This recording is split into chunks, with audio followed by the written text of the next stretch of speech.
শিক্ষার্থীরা অধ্যায় 5-এর খুব গুরুত্বপূর্ণ একটা টপিক হচ্ছে প্লবতা।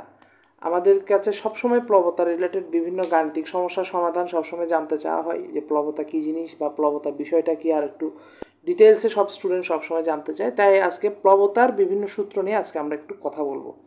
তাহলে একটা কথা আমাদেরকে মাথায় আগে ঢুকিয়ে রাখতে হবে, প্লবতা জিনিসটার মানে প্র্যাকটিক্যালি যদি আমরা দেখতে চাই তাহলে আমাদেরকে কোনো একটা বস্তুকে কিন্তু পানিতে ডোবানোর চেষ্টা করতে হবে।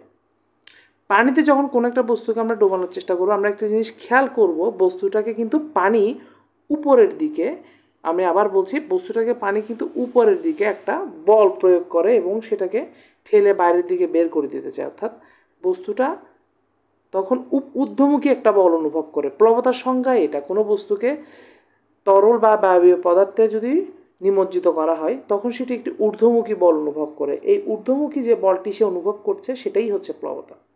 তাহলে এই যে বস্তুটাকে আমরা দেখতে পাচ্ছি, আমাদের চিত্রে যে বস্তুটা দেওয়া আছে, এই বস্তুটাকে যখন আমাদেরকে, যার হাইট হচ্ছে এইচ, এই বস্তুটাকে যখন তরলে ডুবানো হলো তখন তার আসলে পানির একটা বৈশিষ্ট্য হলো কোনো বস্তুকে, সেটা তার অভ্যন্তরে কোনো বস্তু ডোবানো হলে সে বস্তুটাকে সে চারপাশ থেকে চাপ দেয়। তো এখানে আমরা শুধু ঊর্ধ্বমুখী আর নিম্নমুখী দুইটা, এই যে নিম্নমুখী আর ঊর্ধ্বমুখী দুইটা বল নিয়ে কাজ করব আমরা এখানে। তাহলে এখানে দেখতে পাচ্ছি এখানে কি কি বল কাজ করছে, একটা হচ্ছে F1, একটা হচ্ছে F2। F1 বল নিচের দিকে বস্তুটাকে চেপে নামাতে চাচ্ছে, আর F2 বল সেটাকে উপরের দিকে বল প্রয়োগ করে সেটাকে তুলে ধাক্কা দিচ্ছে। তাহলে এই F1 আর F2 দুইটা বল আমরা এখানের মধ্যে পেয়ে গেলাম। একটা হচ্ছে যে উপরের দিকে পুশ করছে, একটা নিচের দিকে পুশ করছে। তাহলে এই দুইটার তফাৎটাই হচ্ছে কিন্তু আমাদের ক্রিয়াশীল ঊর্ধ্বমুখী বল। অর্থাৎ F2 F1 থেকে যদি বড় হয় তখন আমরা উপরের দিকে একটা ঊর্ধ্বমুখী একটা বল অনুভব করব, প্লবতা বল। তো এখন এই F2, তো ঊর্ধ্বমুখী বলটা কতটুকু সেটা আমরা একটু দেখি। ঊর্ধ্বমুখী বলটা হচ্ছে F2 মাইনাস F1। এখন F2 কী জিনিস, F2-র মানটা কত আমরা একটু দেখব। স্যার একটু খেয়াল করি, আমাদের একটা সূত্র আছে, আমরা জানি তরলের অভ্যন্তরে ক্রিয়াশীল বস্তুর যে বলটা, বল হচ্ছে AH রো জি। অ্যাকচুয়ালি একটা সমীকরণ আছে, পি ইজ ইকুয়াল টু, আমরা যদি লিখি পি ইজ ইকুয়াল টু, আমরা যদি লিখি এফ বাই এ, তাহলে আমরা সেখান থেকে আমরা পাই এফ ইজ ইকুয়াল টু কী পাই, এফ ইজ ইকুয়াল টু আমরা পাই পি ইন্টু এ। এখন এই এটা হচ্ছে এরিয়া আর পি হচ্ছে এইচ রোজি। পি যদি এইচ রোজি হয় আর এ যদি এরিয়া হয় তাহলে এফ সমান আমরা পেয়ে যাচ্ছি এ এইচ রোজি। এফ সমান পেয়ে যাচ্ছি আমরা এ এইচ রোজি, সেটাই আমরা এখানে কাজে লাগিয়েছি। F2 বস্তুটার যে বলটা কাজ করতেছে, F2 বলটা, সেই F2টা আমরা এখানের মধ্যে দেখব।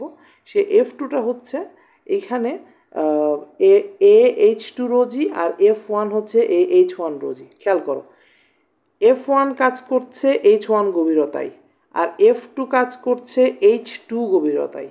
সেজন্য আমরা F2 বের করার সময় H2 ব্যবহার করব আর F1 বের করার সময় H1 ব্যবহার করব। এটা বের করে আমরা এখান থেকে কমন নিয়ে ফেললাম, কমন নিয়ে ফেলার পরে এটাকে কমন নিয়ে ফেললাম, রোজিকে কমন নিয়ে ফেললাম। তাহলে H2 মাইনাস H1 সমান আবার দাঁড়াচ্ছে বস্তুর নিজের উচ্চতা, যেটা হচ্ছে H। এখানের মধ্যে চিত্রটা দেওয়া আছে, একটু দেখে নিও।